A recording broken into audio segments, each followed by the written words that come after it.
Are you sitting on a ton of equity in the house that you own? Hi, I'm Lou Gordon with Century 21 Revolution in Cambridge, and today I want to go over some options if you're living in a home with a lot of equity, but you're ready to move up to a nicer single family home with your family.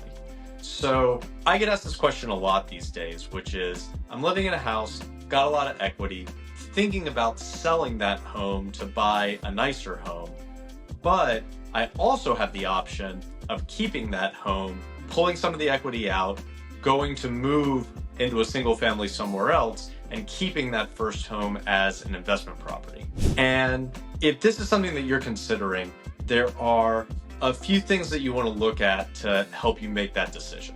So, number one, got to talk to a lender. By talking to a lender, you're going to get a good sense for what all of your different options look like. So option A, the simplest one, you sell the house you're living in, you pull all the equity, you get that 2, 3, 4, 500,000, and you go and dump that all into a new house. You'll get a nicer house, you'll potentially have a lower monthly payment.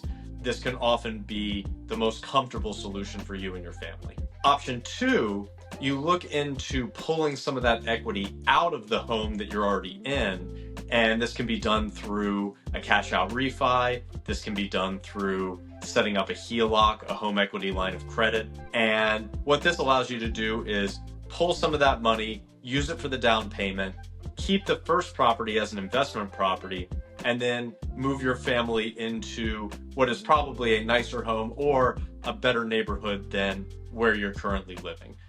Upside to this is that now you have two properties that are both appreciating in value. That first home, depending on the rate that it's financed, you might be cash flowing on that property in addition to the equity gains that you're getting by just holding on to it and making those monthly payments. And then now you're in a home either in a better neighborhood or something that's a little bit bigger or nicer than the one that you were originally in.